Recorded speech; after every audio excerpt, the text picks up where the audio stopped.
Bien, a partir de este momento entonces estamos con la clase eh, grabada y pues quiero hacer algunos anuncios. Bueno, primero felicitarlos ya que pues hoy cumplimos la última semana de este módulo 3. Dichosamente pues todo ha ido avanzando muy bien. Para hoy vamos a concluir la temática un poquito relacionada con la semana anterior y además vamos a tener habilitado, ¿verdad?, el examen final. Recordarles que el examen, como todos los módulos anteriores, es un examen de selección única. Son 40 preguntas, todas de selección única, 100% de la materia vista en 4 semanas. De manera que van a tener una semana completa para finalizar el examen. La recomendación de siempre es que cuando tomen la decisión de completar la prueba, ojalá pues elijan un buen momento, ¿verdad? Sin interrupciones, sin ningún contratiempo, de manera que puedan completarlo, ¿verdad? Como tiene que ser. Recuerden que el examen solamente hay un intento, ¿verdad?, para completar el examen. Si alguien tuviera alguna situación así súper fuera de lo común, ¿verdad?, es importante que se comunique conmigo por correo electrónico para colaborarles, si fuera el caso. También como parte de este particular de comunicarse conmigo al correo, quiero hacer algunas aclaraciones. Recordarles que pues aunque yo tengo acceso al correo, ¿verdad?, pues yo también tengo un trabajito en un horario específico. Yo siempre procuro responder a tiempo, pero si por A o por B no les respondo el mismo día o al día siguiente, por favor denme el chancecito, yo sí les voy a responder. Hago la aclaración porque me ha pasado en otros grupos que algunos estudiantes dicen, bueno, es que yo le escribí hoy y no me ha contestado. Y pues yo por lo menos a más tardar 3 días les voy a dar respuesta. Pero generalmente, repito, lo hago mucho antes para que eso lo tengan presente, no piensen que es que los estoy ignorando o algo así, porque no es el caso. Para este módulo tuvimos únicamente una tarea con un valor de un 20% y el examen con un valor de 80%. De manera que si eventualmente pues tuvieran alguna dificultad con el examen y no obtuvieran 70 puntos, ¿verdad? O el 70% más bien, perdón, recuerden que la tarea va a ser un mecanismo de ayuda, ¿verdad? En caso de que, repito, salgan bajitos en la prueba. Ya lo que es tareas, ¿verdad? Ya no estoy recibiendo más tareas, a excepción que haya un caso por ahí que se haya comunicado conmigo previamente, pero me parece que en este grupo no se ha dado esa situación. Y pues verdaderamente me parece que este es uno de los módulos más sencillos que hay en todo el programa porque es pura teoría. Adelantarles una cuestión importante acerca de la próxima semana. La próxima semana, al iniciar un módulo nuevo, este módulo tiene una particularidad. Es un módulo totalmente teórico y específicamente de una norma ISO. Al ser tan teórico, pues no es como este módulo, ¿verdad?, actual, que pues que tiene teoría sí, pero es una teoría muy práctica, muy de aplicación en la empresa, en el diario vivir, porque pues hablamos de temas de asepsia, temas de limpieza, ¿verdad?, que es algo que de pronto pues da pie a que los estudiantes tal vez participen, compartan experiencias que hayan vivido en esa temática. Pero resulta que el módulo que viene es una teoría ¿cómo decirlo?, muy estructurada, ¿verdad? Pues es una descripción de lo que dice la norma 16.800 65. Denme un momentito para aceptar aquí a los compañeros que se están incorporando. Y esta norma, pues es, a ver, no quiero que suene feillo, pero es un poquillo tedioso, ¿verdad? Pues son recomendaciones específicas de un estándar eh, pues mundial, ¿verdad? Como son todas las normas ISO.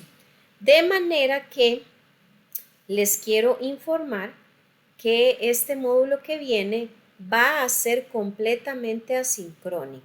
¿Qué quiere decir esto? Bueno, aunque yo estoy haciendo la aclaración ahorita, la próxima clase, o sea, de hoy en 8, igualmente nos vamos a conectar a las 6:10. Yo les voy a hacer probablemente algunas salvedades de las que estoy tomando en cuenta en este momento y voy a dar una clase común y corriente, normal.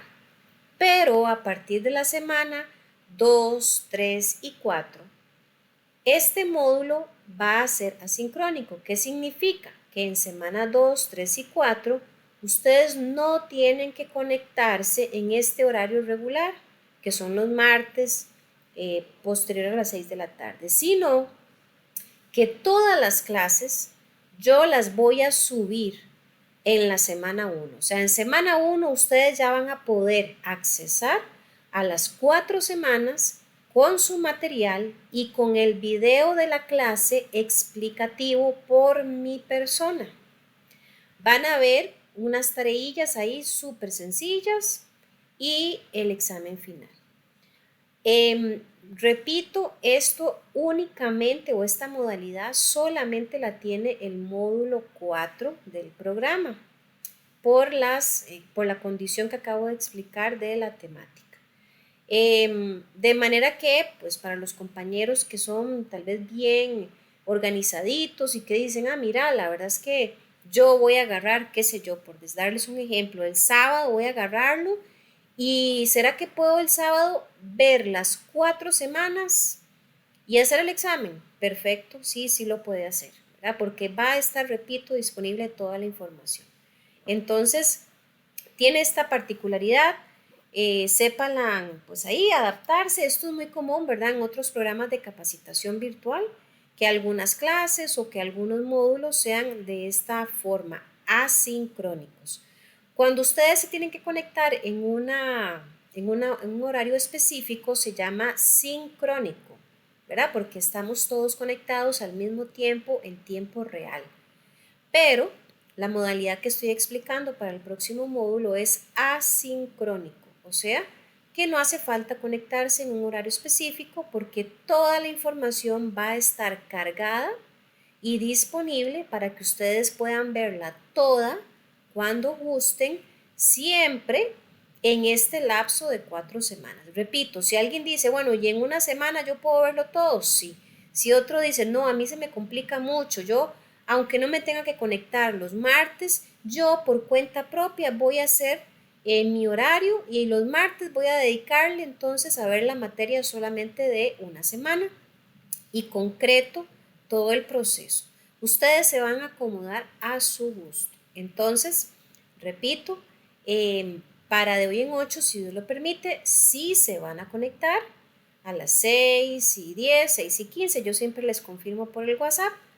Les voy a dar una clase normal. Voy a volver a repetir algunas instrucciones como las que acabo de dar. Y semana 2, 3 y 4 va a ser asincrónico.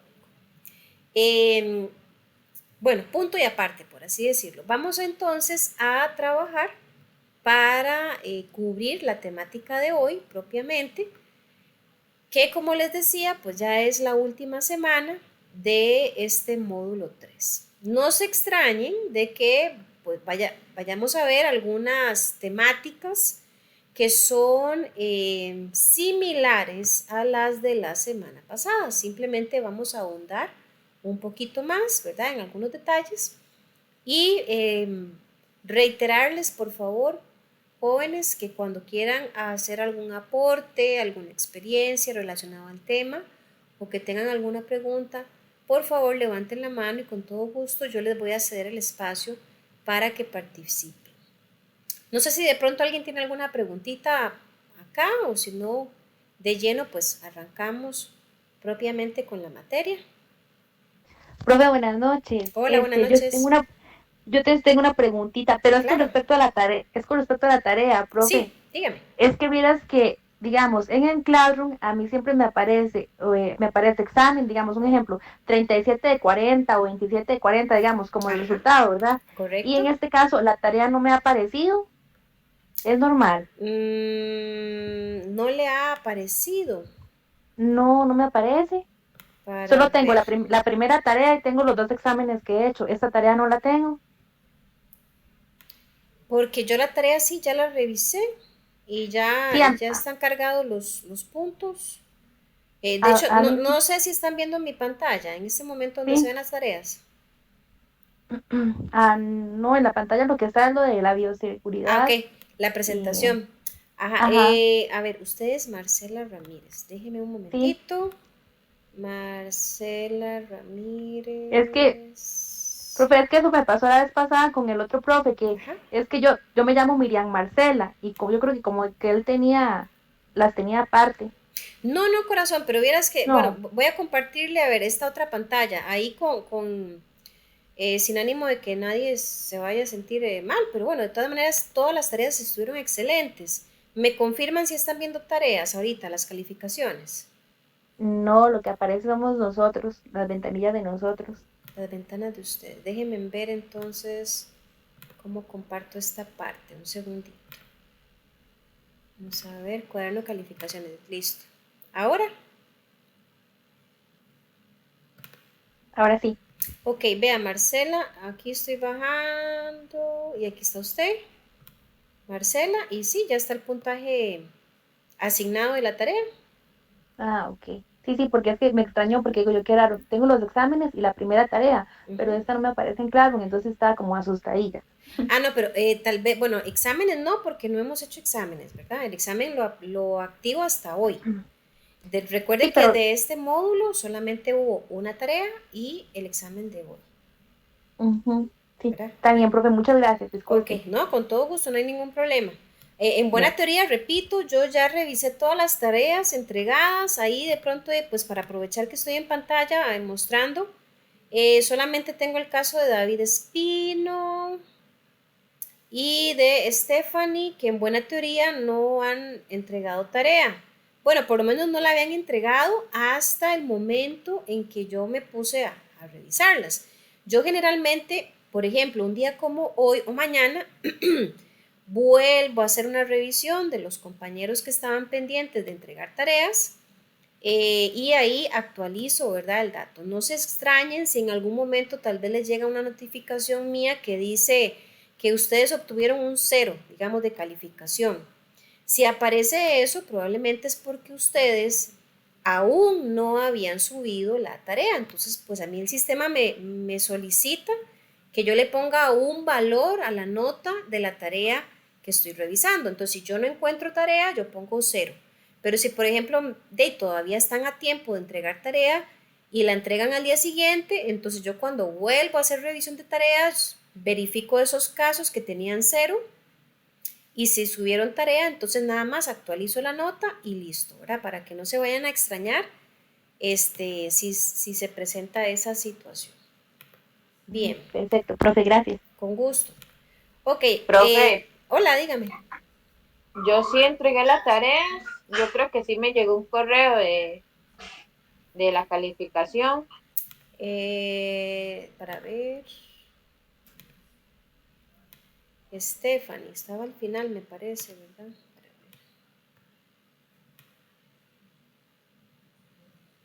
Sí, Stephanie, usted sí.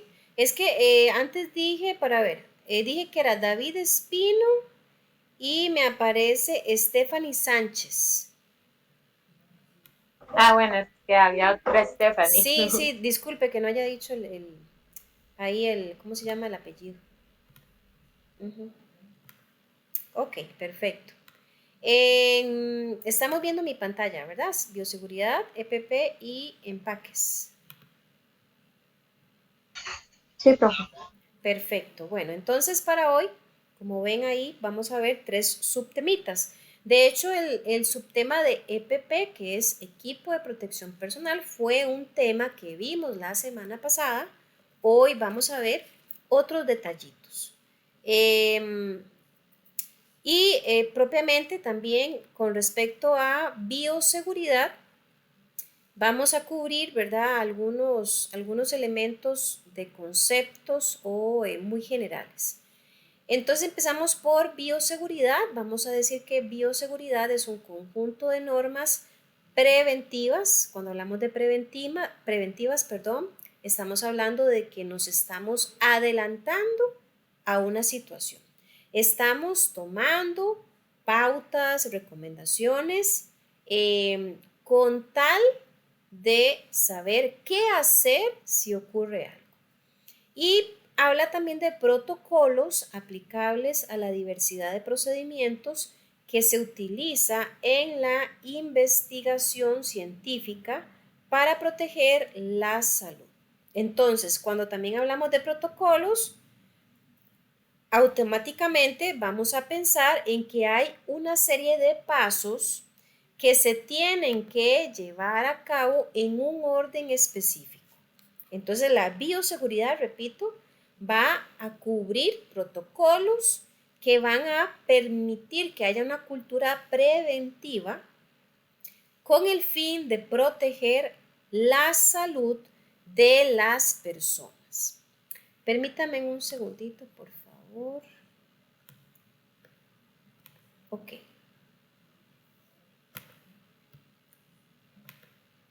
Bien. Por supuesto que toda esta temática, ¿verdad?, está enfatizada o enfocada en ambientes laborales y por supuesto que para industria médica es muy vital.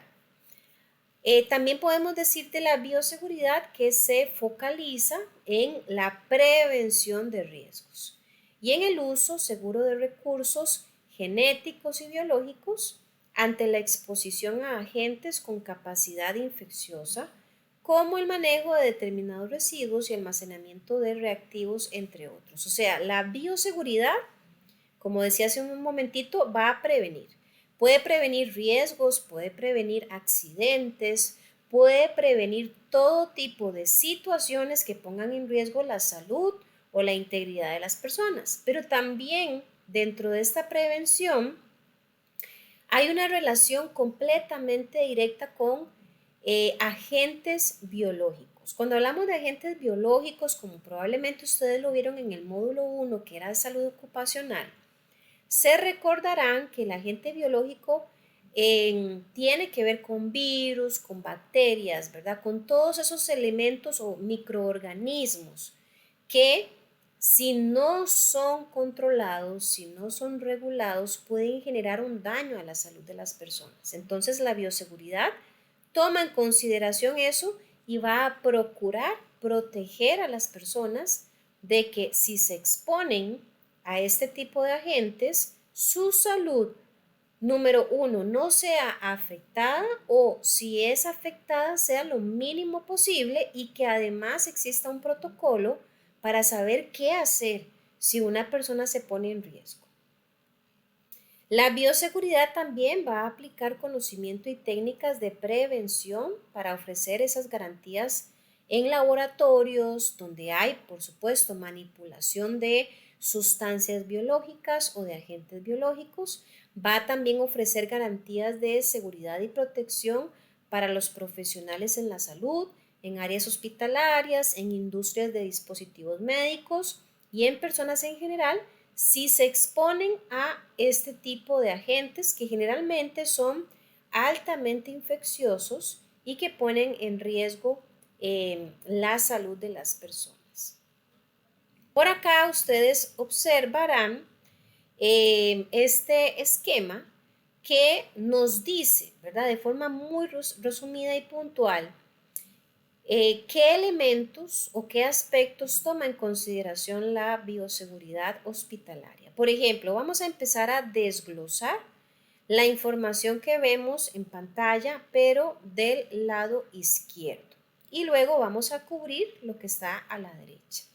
Entonces, del lado izquierdo dice que la bioseguridad produce salud, ¿verdad? O sea, que todos estos elementos que acabo de mencionar siempre van a tener como objetivo garantizar la salud de las personas. Ahora, ¿cómo? ¿Cómo garantiza la salud?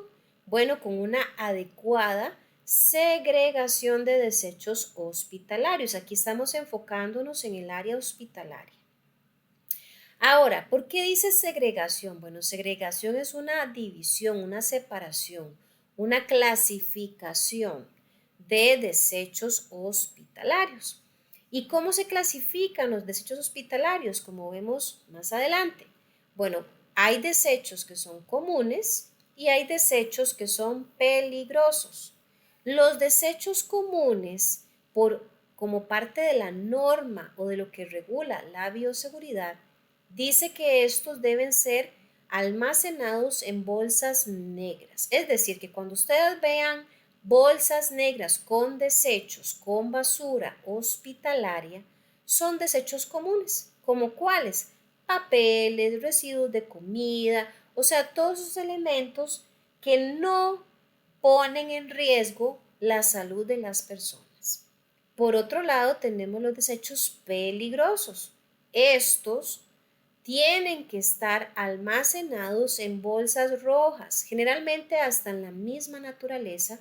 El color rojo siempre va a ser un sinónimo de peligro, ¿verdad? De cuidado, de estar alerta. Entonces, las bolsas rojas se utilizan precisamente para almacenar esos desechos que pueden ser jeringas, algodones que hayan sido, por supuesto, utilizados, muestras de orina, heces y cualquier otro elemento que haya estado en contacto con desechos humanos o con algún tipo de sustancia donde, por supuesto, puede darse la presencia de microorganismos patógenos.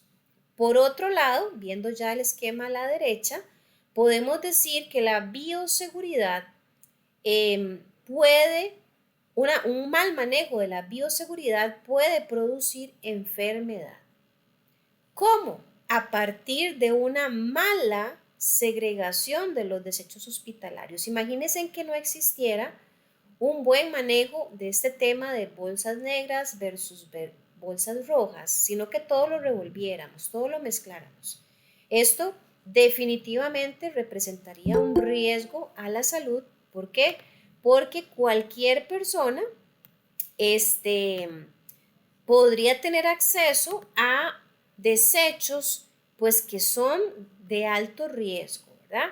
Y por supuesto podría generar enfermedades como hepatitis B o el VIH, ¿verdad? Que todos pues en algún momento hemos escuchado al respecto. Y aquí a mí me gusta dar un ejemplo, ¿verdad? Porque pues a veces el tema de poner en práctica esta teoría hace que uno comprenda un poco más y tenga un mayor sentido de responsabilidad. Vean, hace bastantes años, ¿verdad? En Costa Rica, de pronto, pues como en todos los países, cuando algo no está muy bien desarrollado, era común, por ejemplo, que en el hospital Calderón Guardia, algunos de estos desechos que eran peligrosos, como aquí en Costa Rica es común, ¿verdad? Que hay un horario específico donde pasa el camión de la basura y toda la gente pues saca, ¿verdad? Las bolsas de los desechos en ese horario para que el camión se lo lleve. Pasa igual con hospitales, hay un horario, hay un momento específico para que todos esos desechos pues sean colocados en alguna zona específica donde pues va a aparecer el transporte idóneo para retirarlos. Bueno, pues estoy diciéndoles que bajo ese escenario hace muchos años no existía tan claramente, ¿verdad? Este tema de la bioseguridad. Y en el hospital Calderón Guardia se estaba presentando la siguiente situación.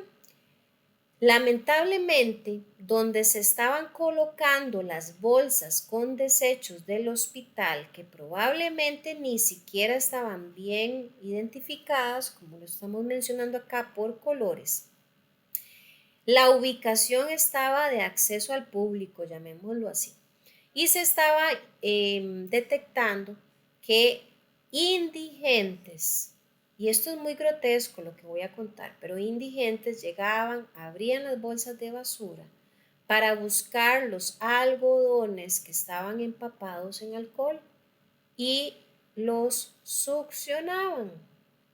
Estas personas andaban en búsqueda pues, del licor, del alcohol propiamente, ¿verdad? Y son personas que lamentablemente pues no tienen un sentido, digamos, de cuidado para su propio cuerpo. Ellos simplemente buscan esa fuente donde pueden llenar, ¿verdad?, su necesidad de un vicio.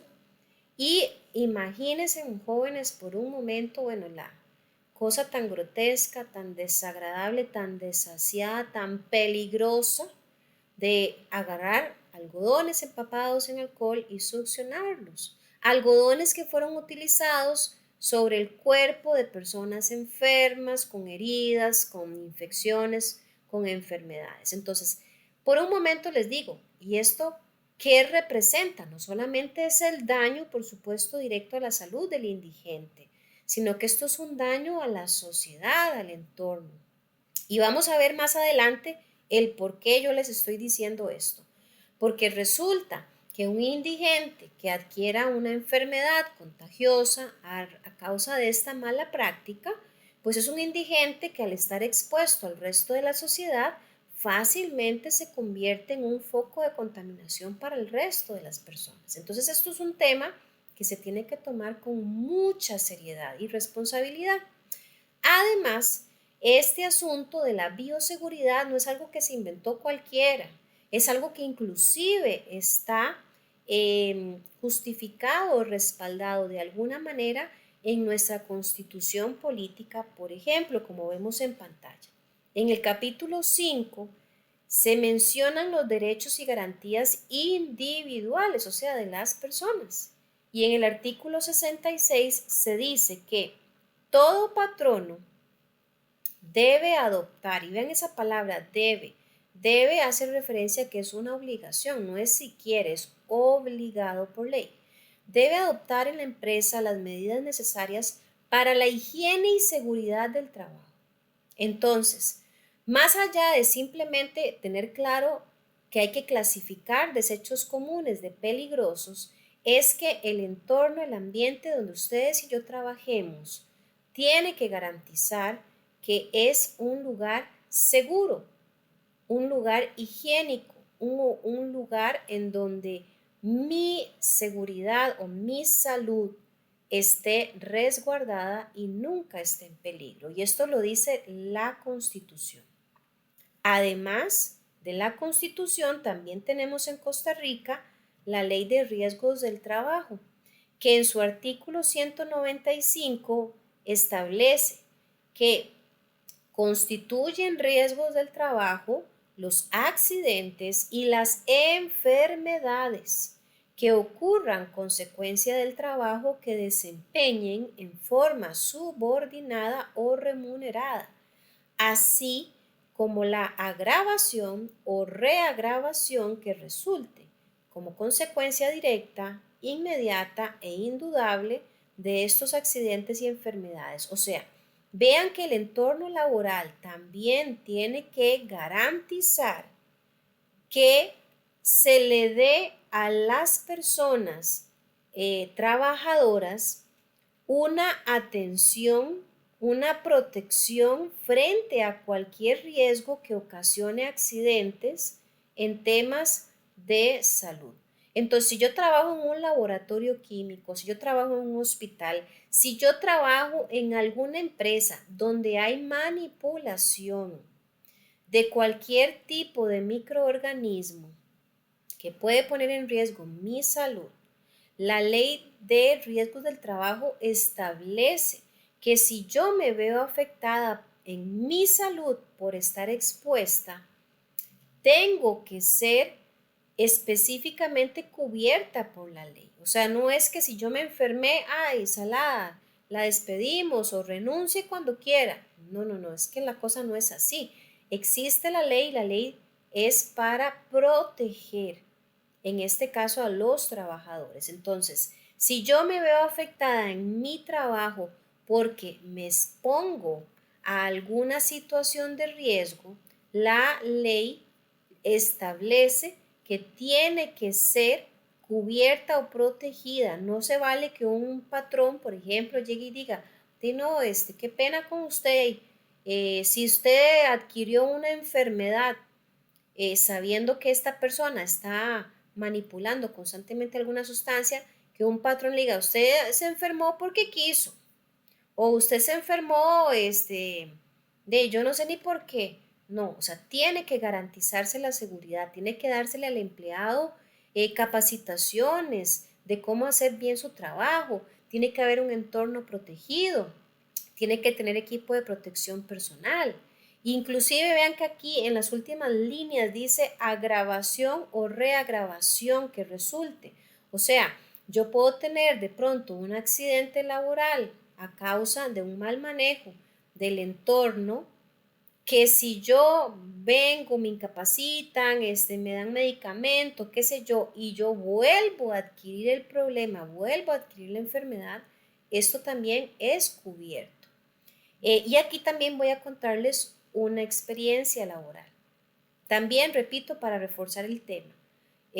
Yo trabajé muchos años en una empresa privada y en esta empresa privada se dio una lamentable situación en donde un compañero, una persona sumamente saludable, un hombre que le gustaba hacer muchos ejercicios, bueno, una persona impecable, digamos, en su condición física y mental. Y esta persona eh, laboraba en un ambiente que de hecho el entorno o el cubículo en donde él trabajaba era solo él, no había nadie más en esa área específica. Él trabajaba con aire acondicionado y resulta que este compañero empezó de pronto a sufrir muchas irritaciones en los ojos, dolor de cabeza, bueno, una serie de síntomas específicamente en el área de ojos y cabeza. Él empieza a ir pues al médico, le dan seguimiento, el asunto se agrava y se agrava. Y lamentablemente, era muy triste este casito, el compañero pierde un ojo, literalmente pierde el ojito y el otro ojito pierde un 80% de visibilidad. De la noche a la mañana, les puedo decir que esto pasó, algo que todo el mundo pues estaba como en shock, ¿verdad? Frente a esta situación, se empieza a hacer investigaciones porque vuelvo y repito, una persona tan saludable, tan activa, qué raro que de pronto apareciera con esta condición. Y lamentablemente se detecta que él lo que adquirió fue una bacteria come carne. Y la bacteria nada más y nada menos se encontraba en el aire acondicionado del cubículo donde él trabajaba. Por supuesto, él demandó a la empresa, ¿verdad? Por una suma millonaria de dinero, porque se estableció que la empresa no le daba mantenimiento a los aires acondicionados y por eso se generó este accidente laboral. Entonces, esto es ley. Las empresas tienen que constantemente hacer readecuaciones, inspecciones, verificaciones de que el entorno laboral es seguro para las personas. Además, como parte de estos aspectos legales, ¿verdad?, que cubren la seguridad de las personas, el artículo 285 del Código de Trabajo, dice que todo trabajador deberá, y vean que esa palabra deberá es una obligación, deberá acatar y cumplir en lo que le sea aplicable con los términos de esta ley, sus reglamentos de salud ocupacional que se promulguen y recomendaciones en esta materia les formulen las autoridades competentes. ¿A qué está obligado el trabajador? Porque es muy bonito hablar de las obligaciones que tiene el patrono, pero hablemos también de las obligaciones que tiene el trabajador. El trabajador tiene la obligación de someterse a exámenes médicos que establezca el reglamento de la ley o que ordenen las autoridades, competentes y cuyos resultados deberán ser informados. Muchos de ustedes Probablemente en muchas empresas, como parte del proceso para contratación, les dicen, bueno, tiene que hacerse exámenes médicos, porque tampoco un patrón va a asumir las consecuencias de una enfermedad si la enfermedad no fue adquirida en el negocio, sino que la persona ya traía la enfermedad. Para eso se hacen esos exámenes previos. Colaborar y asistir a programas que procuren su capacitación en materia de salud ocupacional. Esto es una obligación precisamente para que las personas sepan qué hacer y cómo conducirse en un ambiente de trabajo de forma segura.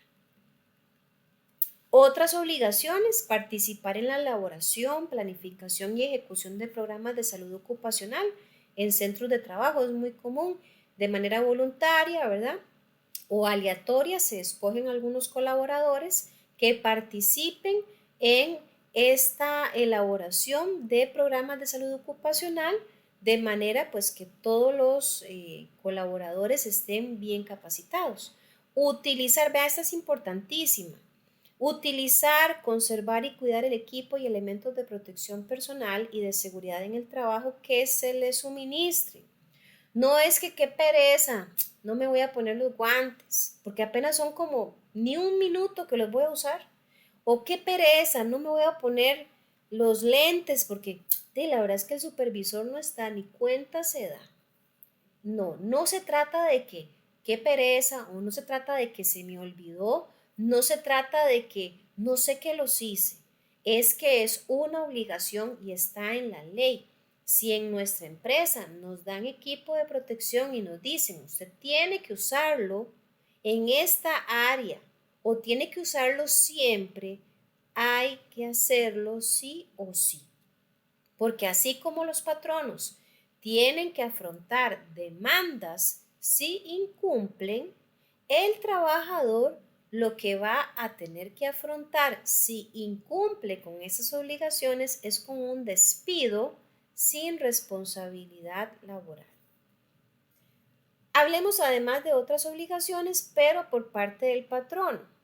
En el artículo 285 dice que permitir a las autoridades competentes la inspección periódica de los centros de trabajo y la colocación de textos legales, avisos, carteles y anuncios similares referentes a salud ocupacional. En Costa Rica, generalmente es el Ministerio de Salud el que hace inspecciones a las diferentes empresas para verificar que todo está en orden y que se está cumpliendo con aspectos de salud ocupacional.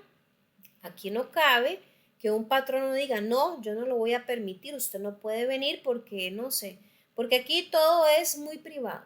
No, un patrón se pone a decir que no le va a dar permiso al Ministerio de Salud a que haga inspecciones y automáticamente se va a ganar una sanción y el cierre automático del negocio, porque la ley dice que es obligación. Además, cumplir con disposiciones legales y reglamentarias para la capacitación, adiestramiento de trabajadores en materia de salud ocupacional. O sea, vean que la ley dice que es obligación del patrono capacitar al personal en salud ocupacional. Así que si alguno de ustedes alguna vez dijo, uy, qué pereza ir a esa capacitación de salud ocupacional, yo no sé para qué la hacen. Bueno, sepan que la hacen porque es una obligación que la ley les exige a los patrones. Otras obligaciones también de los patrones es cumplir con las normas y disposiciones legales y reglamentarias sobre salud ocupacional, proporcionar el equipo y elementos de protección personal y de seguridad en el trabajo y asegurar su uso y funcionamiento. Vean que en unas diapositivas anteriores había una obligación del empleado que decía usar todo el equipo de protección personal, usarlo bien y protegerlo o cuidarlo. Aquí está la contraparte. ¿Cuál equipo de protección personal? El que el patrón está obligado a darle a sus empleados. Entonces, el patrón tiene que dar el equipo de protección, pero también ven que las últimas líneas dice asegurar el uso y funcionamiento. Ahora todas las empresas prácticamente tienen cámaras de seguridad. Y si no hay cámaras, siempre va a haber compañeros que están en todas, ¿verdad? y que van a empezar a denunciar cuando digan, ay, es que Pedrito o Juancito no se lo pone, va y denuncia, se lo echa al agua como decimos popularmente. Entonces, a través de testigos o de cámaras, el patrón donde observe que alguien no está utilizando bien su equipo, simplemente le llama la atención o lo despide, porque sale más barato despedir a alguien que está incumpliendo que terminar pagando una demanda porque alguien sufrió un accidente en el trabajo por no usar el equipo y la persona puede decir, ay, yo no lo usé, pero usted como patrón nunca me llamó la atención. Entonces ahí hay que tener mucho cuidado con esos detalles. ¿Alguna preguntita hasta acá, jóvenes, acerca de la parte legal? No, profe, de momento todo muy claro. Ok, gracias. Bien, pasamos a otro subtema y este es el subtema que les dije al inicio que tiene relación con lo que vimos la semana pasada. Precauciones para el control de las infecciones. Uso correcto del equipo de protección personal o por sus siglas EPP. La semana pasada vimos un poquito de esto. Ahora vamos a introducir el tema con algunas preguntas importantes acerca de cómo seleccionamos el equipo de protección personal. Bueno, el equipo de protección personal idóneo vamos a saber identificarlo dependiendo del riesgo al que nos expongamos. Entonces yo puedo preguntarme, ¿qué tipo de procedimientos se va a realizar en tal área? Dependiendo de la respuesta, yo voy a decir, mira, vamos a ocupar un casco, vamos a ocupar unos guantes. Tal vez en otras zonas muchísimo más riesgosas, vamos a ocupar un kit completo de protección, ¿verdad? De pies a cabeza. Entonces, dependiendo del procedimiento, yo voy a poder elegir correctamente el equipo de protección personal. Otra pregunta, ¿cuál será el grado de proximidad al paciente durante la realización de estos procedimientos? Si trabajamos en áreas hospitalarias o clínicas, por supuesto. Dependiendo de qué tan cerca yo esté de un paciente, así voy a escoger mi equipo de protección. O sea, cuando yo me acerco a otra persona que está expuesta con alguna herida, con alguna infección, por supuesto, el riesgo aumenta, así que voy a tener que protegerme más. ¿Cuáles son las medidas barreras para detener la propagación de la infección y cuáles son los componentes del EPP disponibles? ¿Qué probabilidad existe de tener contacto con sangre o fluidos corporales durante el procedimiento? O sea, estas son algunas preguntas que nos podríamos hacer para, repito, escoger correctamente el equipo de protección más idóneo. Algunos puntos adicionales a considerar también por los trabajadores de la salud en base a la evaluación del riesgo. También puedo preguntarme, ¿dónde me voy a poner y a quitar el equipo de protección? Habíamos hablado la semana pasada de que generalmente debería de existir un espacio o un cuarto específico donde las personas se ponen el equipo y se quitan el equipo. Hay suficiente equipo de protección personal, importantísimo que haya un buen stock o un buen inventario. No vaya a ser que estamos en el día jueves y resulta que hay 20 trabajadores, pero solamente hay 15 equipos de protección completos. ¿Cómo vamos a hacer para cubrir a los otros 5? Tiene que haber un buen stock. Necesitaré asistencia cuando use el equipo de protección personal, es decir, ¿será que voy a ocupar a alguien que me ayude a colocarme algunos de esos equipos? ¿Qué hacer con los elementos para desechar? Ya hablamos un poquito, ¿verdad? Sobre cómo clasificar desechos peligrosos de comunes, pero también en la industria nos tienen que informar de cuál es la forma correcta de desechar cada uno de los elementos o dispositivos que se utilicen. ¿Cuál es el lugar más cercano para realizar la higiene de las manos inmediatamente antes y después de la asistencia a un enfermo? O sea, todo esto va a arrojar información vital para poder tomar decisiones acertadas. Veamos un poquito. Profe, Hola, dígame. profe, permiso, no levanté la manita, nada más me metí así. Tranquila, adelante. Es que, profe, todo lo que usted me está diciendo me suena como más que todo, por ejemplo, como ahora que estuvo la pandemia, Ajá, correcto. que digamos, de ahí uno iba a que lo atendieran o así, y en los hospitales sí se manejaba muchísimo lo así como estaba súper estricto lo que era la segregación de todo lo que ellos usaban, ¿verdad? Que los guantes, que las Ujú. gabachas, entonces se me pareció mucho como en la etapa que se dio la pandemia, que la gente estaba como más atenta a los desechos de todos esos que productos, digamos. Ujú. Sí, de hecho, usted me está hablando de protocolos, ¿verdad? Había un protocolo muy estricto de qué hacer con cada cosita, con cada paciente. Por ejemplo, aquí se me viene a la mente, por ejemplo, en la cuarta pregunta, ¿qué hacer con los elementos para desechar? A ver, no es lo mismo que yo venga y tenga que desechar, por decirles algo, un algodón que yo le puse alcohol, pero fue un algodón que utilicé para limpiar, digamos, una zona cutánea de un cuerpo, ¿verdad? Una piel, pero que la piel estaba sin heridas. Nada más estoy limpiando el área para aplicar, digamos, una inyección. No es lo mismo como yo debería de desechar ese algodón, que simplemente agarro el algodón y lo pongo en una bolsa roja, así tal cual, a cómo será que tengo que desechar una jeringa. O sea, yo la jeringa no la puedo echar así ahí con la aguja pelada, como decimos, ahí a la bolsa, sino que en el protocolo probablemente me va a decir, bueno, a la jeringa yo tengo que ponerle la tapa y desecharla. Entonces, cada uno de los insumos, cada uno de los elementos, dependiendo del procedimiento que se esté aplicando, tiene que existir un protocolo para saber qué se hace, cómo se hace, porque aquí se trata, llamémoslo así, de que todas las personas involucradas hablen el mismo idioma, todas hagan el mismo protocolo. ¿De qué me sirve que yo me sepa todo súper bien y que yo sea muy responsable si tengo un compañero que lo hace todo mal o que lo hace a medias? Yo me estoy cuidando, pero estoy en riesgo a causa de un compañero irresponsable.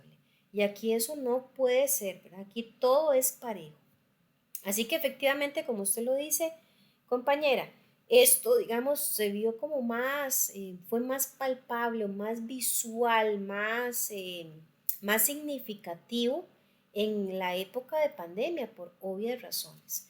Pero antes de pandemia, en buena teoría, todos los que son protocolos para garantizar la seguridad de las personas tenían ya que existir. Se han venido afinando, han venido a ser todavía más estrictos a causa pues de las implicaciones de contagios masivos, ¿verdad? Y es muy probable pues que esto vaya en aumento. Pero sí, efectivamente, como usted aporta, tiene mucho que ver con ese particular de pandemia. Gracias. Con todo gusto. Ok, con respecto a la secuencia para ponerse un equipo de protección personal, cuando hablamos de secuencia es el orden, ¿verdad? En que se tiene que poner. Lo vimos, repito, otra vez la semana pasada, específicamente con la colocación de guantes, pero aquí vamos a ver otros equipos de protección. Por ejemplo, suponiendo que hay que colocarse este equipo para atender a pacientes en precaución por gotas o aerosoles. Entonces, de pronto estamos frente a pacientes que están infectados con influenza o con algún otro virus respiratorio, como lo que fue el COVID, por ejemplo. Aquí la persona va a tener que colocarse bata, protección facial, por ejemplo, mascarillas quirúrgicas, respiratorias, protección de ojos, guantes y acofia. En ese orden deberían de colocarse, ¿verdad? Esos equipos de protección. Primero la bata, segundo proteger el área del rostro, específicamente el área de nariz y boca, ojos, guantes y acofia. Acofia es para proteger, ¿verdad?, el área de la cabeza. Entonces, ahí estamos generando una barrera muy completa de protección para todo el cuerpo. Hablemos un poquito de las batas, ¿verdad? O gabachas, que a veces se le llama así. Las batas pues van a proteger la piel, van a evitar que se ensucie la ropa que traemos durante esa actividad que se está generando pues en el área médica, ¿verdad? Nos va a proteger de salpicaduras de sangre, fluidos corporales, secreciones o excreciones. Seleccionar la bata adecuada a la actividad y a la cantidad de fluido que se prevé encontrar. No es lo mismo una bata, por ejemplo, que yo vaya a utilizar. Imaginémonos por un momentito, ¿verdad? Ahí en el hospital. Las batas que utilizan las personas que reciben al paciente, ¿verdad? Generalmente son batas, pues, muy comunes, muy, ¿cómo llamarlo? Muy estándar. Ese tipo de bata no es la misma que va a utilizar un médico, por ejemplo, que está ya en un proceso de cirugía, donde hay grandes cantidades de líquido, sangre, ¿verdad? A las que se va a exponer. Entonces hay que elegir correctamente la bata, el material, ¿verdad? Eh, el nivel de resistencia que tenga ese material, o más bien el nivel de, no de resistencia, el nivel de protección o de cobertura, ¿verdad? Que tenga la bata. También se pueden utilizar delantales impermeables, ¿verdad? En casos ya muy extremos. Ahora, aquí se está mencionando temas de fluidos corporales, ¿verdad? Y sangre, pero también recordemos que si estamos en presencia de manipulación, por ejemplo, de sustancias biológicas que se da mucho en laboratorios, pues también ahí tiene que ver la calidad de la bata o de el delantal que se utilice. Importante, quitarse la bata que está manchada cuanto antes. O sea, yo tengo esa bata y está empapada, hay que quitársela lo antes posible, colocarla en un receptáculo que generalmente son como, a ver, llamémoslo así, como recipientes grandes, ¿verdad? Específicamente para esto, para que ahí se coloquen las batas. Hay batas que son desechables, hay batas que son de lavandería, que se pueden reutilizar, que por supuesto van a pasar por un proceso de limpieza y desinfección profunda. Y una vez que se quitan las batas, inmediatamente hay que higienizarse las manos, ¿verdad?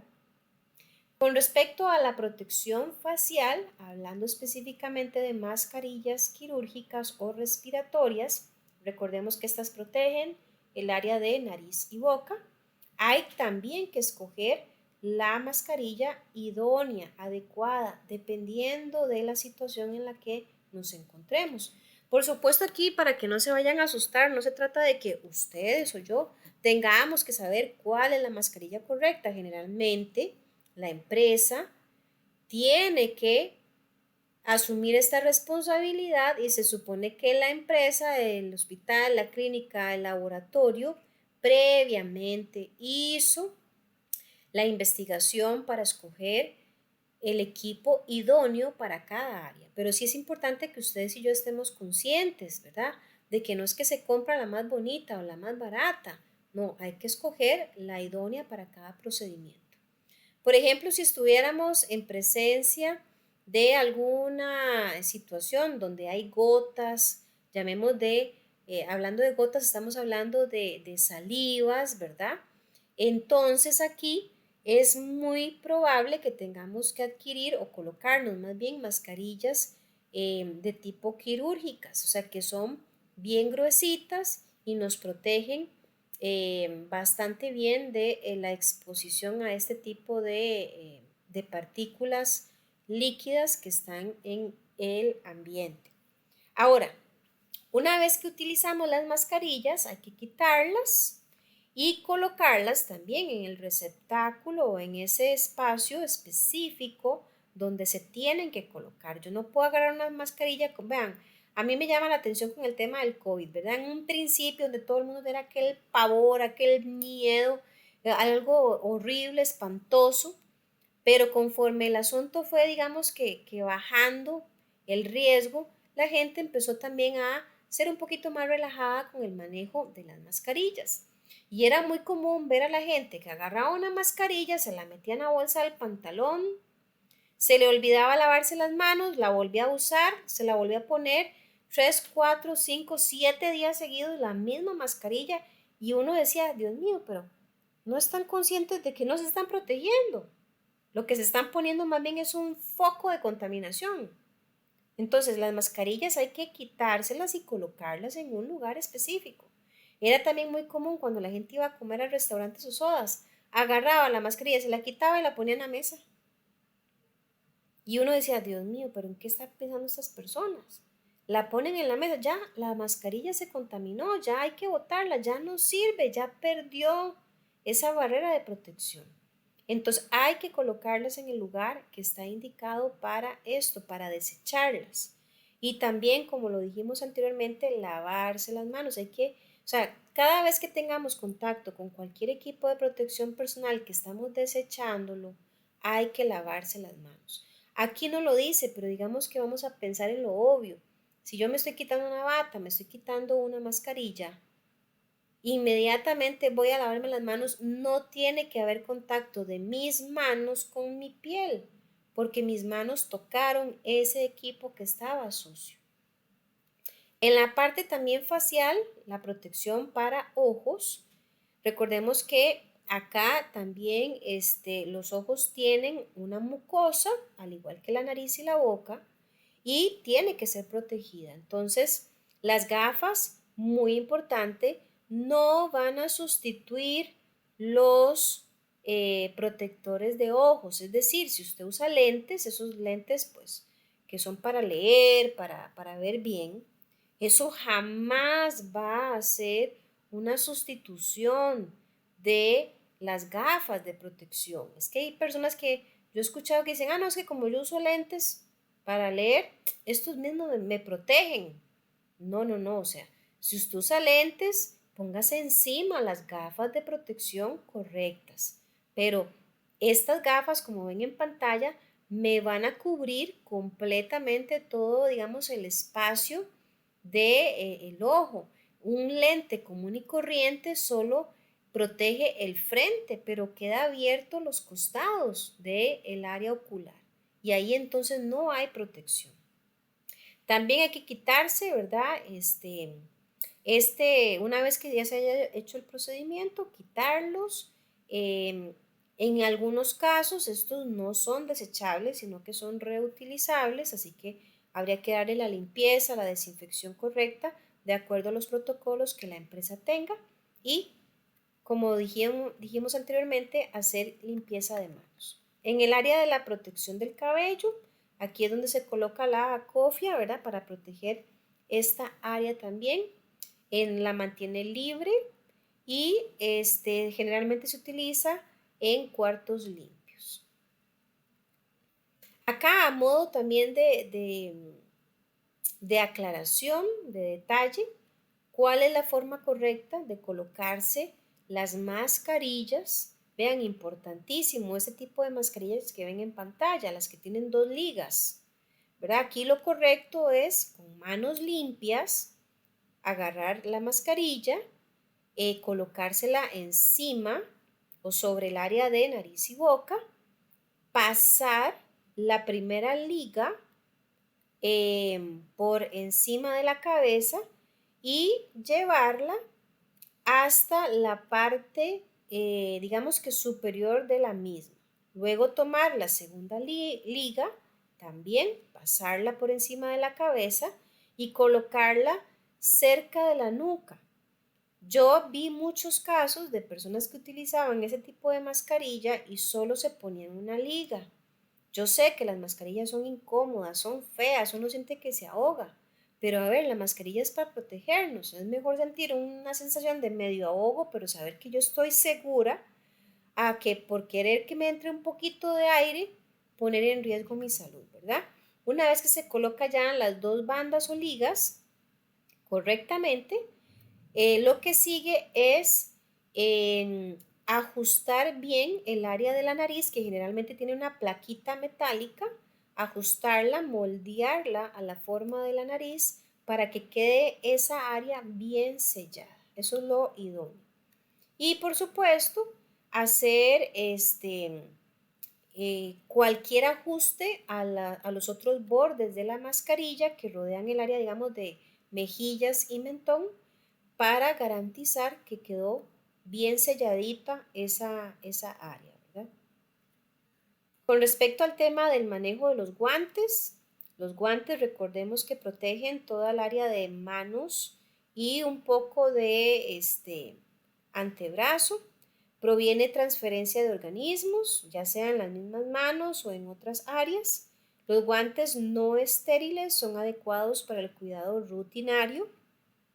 Los guantes deben también cubrir completamente, ¿verdad?, el puño de la bata. Aquí hago una salvedad. Aquí esta línea hace referencia a que yo estoy utilizando una bata. Las batas son, por así decirlo, manga larga. Entonces, cuando ya tengo colocada la bata, me coloco el guante y el guante tiene que atrapar esa manga larga, ¿verdad? Tiene que quedar sellando la manga, no la manga afuera de, del guante. Los guantes también deben ser usados una sola vez y se desechan. Acá vemos un pequeño esquema de la colocación de guantes. Aquí no me voy a detener demasiado porque precisamente esto mismo vimos la semana pasada, pero a modo de repaso, ¿verdad? La correcta colocación de guantes. Y ante todo, las manos tienen que estar previamente limpias para que logremos esa barrera protectora con el guante. Ahora, a la hora de quitarse el guante, pues aquí también vale la pena recalcar estas particularidades como ven en pantalla. Con una de las manos vamos a retirar uno de los guantes. Ese guante no lo vamos a poner en una mesa, no lo vamos a poner en ningún lugar. El guante tiene que ser sostenido por la mano que aún preserva el guante. Quitamos el segundo guante y vean, si lo tratan de interpretar en la imagen tercera, el primer guante que se quitó va a quedar dentro del segundo guante. O sea, el segundo guante parece o va a fungir como una bolsita donde se almacenan. De hecho, eso es una manera de garantizar que los dos guantes están juntos. Probablemente alguno de ustedes haya conocido alguna vez las típicas historias de mala praxis, ¿verdad?, que se dan lamentablemente en algunos hospitales durante una cirugía, en donde dicen, mira, se tenían, qué sé yo, 4 gasas y cuando ya se cerró la herida, solo hay 2. Y la gente, ¿verdad?, los enfermeros ahí como locos se ponen a buscar por todo lado pidiéndole a Dios que aparezcan las 2 gasas que faltan.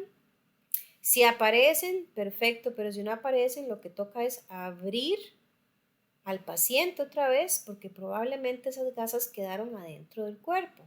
Entonces, ¿por qué hago este ejemplo? Porque el manejo de los guantes, así como lo estoy explicando, es un mecanismo para garantizar que están los dos juntos, que no se perdió ninguno o que ninguno anda por ahí, ¿verdad? No sé, perdido. Porque imagínense en el foco de contaminación, pues que esto representa. Así que de esta manera, muchachos y muchachas, estaríamos cubriendo el material de semana 4, última semana de este módulo. Una temática, ¿verdad?, muy variada, no solamente funcional para el área laboral, sino que muchos de estos elementos hasta para la vida cotidiana, ¿verdad? Entonces, definitivamente es información que es de mucho valor para nuestra vida. No sé si alguien de pronto quiera aportar algo o alguna preguntita.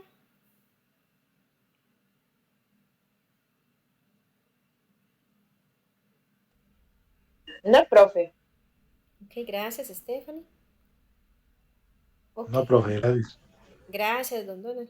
Muy bien, entonces, Todo muy claro. excelente, gracias, Alicia, muy amable. Bien, entonces, si no hay preguntitas, si no hay comentarios, estemos entonces claros, ¿verdad?, de que solo les queda, bueno, y por cierto, voy a proyectarles un momentito esta parte de semana 4. Un momentito. Dígame, Gerardo, adelante. Buenas noches. Hola, buenas Una noches. consulta. Dígame. ¿Cómo sería con la calificación del examen? Porque, digamos, antes eran 40 preguntas y ahí uno dividía las que sacaba buenas y le daba la nota. Ajá. Pero con la tarea que vale un 20%, ¿cuántos puntos van a valer el examen para uno ya sacar la nota y agregarle los 20 de la tarea?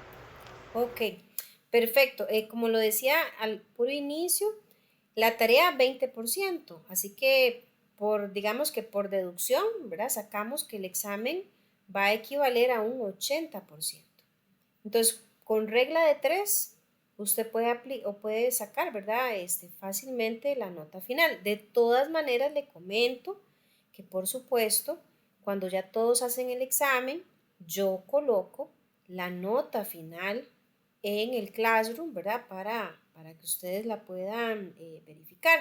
Sin embargo, déjenme ver si yo puedo compartir lo siguiente. Un momentito, déjenme ver si esto se puede. Vamos a ver. No sé si... Un momentito. De casualidad en pantalla ustedes observan una calculadora. No, profe. No.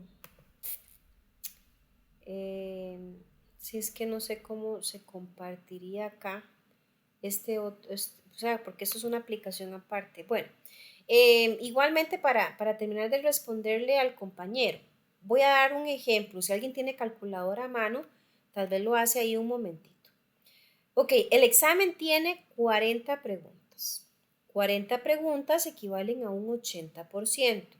Les decía que por regla de 3 podían sacar la nota. Entonces, vamos a imaginarnos por un momentito que alguien de las 40 preguntas obtuvo 35 preguntas buenas.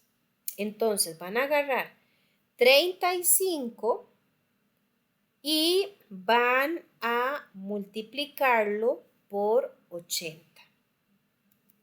El resultado lo van a dividir entre 40, porque son las preguntas totales. Repito, suponiendo que alguien se saca 35 preguntas buenas, el procedimiento sería 35 por 80, que es el 80%, dividido entre 40. Eso les va a dar un 70, ¿verdad? Para alguien que se saque 35 preguntas buenas del examen, representa un 70%. O sea, una persona con 35 preguntas buenas y no hizo la tarea, apenas pasó, porque recuerden que pasan con 70. De manera que si alguien saca menos de 35 preguntas, ojalá haya hecho la tarea para que le dé la nota. ¿Le aclaro, compañero? Sí, está bien, gracias. Con gusto. Bien, Ya después de disculpe, se le sí, agregaría los 20 más de lo del trabajo, entonces. sí, se le agregaría la calificación que haya tenido en la tarea, ¿verdad? Si tuvo 20, pues 20. Si tuvo menos, pues lo que haya obtenido de la tarea.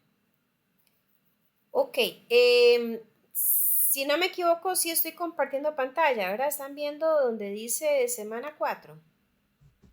Sí, profe. Ok, perfecto. Entonces ahí en semana 4 vean que está el recurso didáctico, que fue lo que yo acabo de exponer. Aquí dice video 4, todavía a ustedes no les va a aparecer el video porque de hecho seguimos grabando, así que va a aparecerles como dentro de unas 2 horitas más o menos, que es lo que tarda en subir la grabación al Classroom. Y en examen final ya está disponible el examen final. Ahí está el link, simplemente dan clic, entran y repito, van a tener las 40 preguntas para hacer. Solamente tienen un intento. Entonces no se vale como que alguien diga, ay, voy a darle una ojeadita al examen para ver. No, no se puede hacer ojeaditas, ¿verdad? En el momento en que usted le da clic y presiona la opción de siguiente, ya ahí cuenta como ese único intento para resolver el examen. Entonces, cuando ustedes ya hayan hecho repaso de la materia, ya hayan escogido el momento para hacer el examen, le hacen clic al link y comienzan el proceso. De esta manera, entonces, muchachos, si no hay preguntas o comentarios, estaríamos finalizando la clase de hoy y repito, tenemos esta semana de tiempo para completar el examen, no más. El examen cierra a las 6 de la tarde de hoy en 8. Así que lamentablemente si alguien de ahí dice, ay, lo voy a hacer hasta las 7 de la noche del otro martes, no, ya no va a tener acceso al examen. La otra semana, clases normales, donde yo voy a recapitular las instrucciones que di a principio de clase, pero por el momento eso sería todo de mi parte. Muchísimas gracias y que tengan muy buenas noches. Gracias a usted, profe. Buenas Gracias, noches. profe. Buenas Hasta noches. luego, buenas noches. Profe, buenas noches. Chao, con todo gusto, buenas noches. Gracias, profe. Con gusto.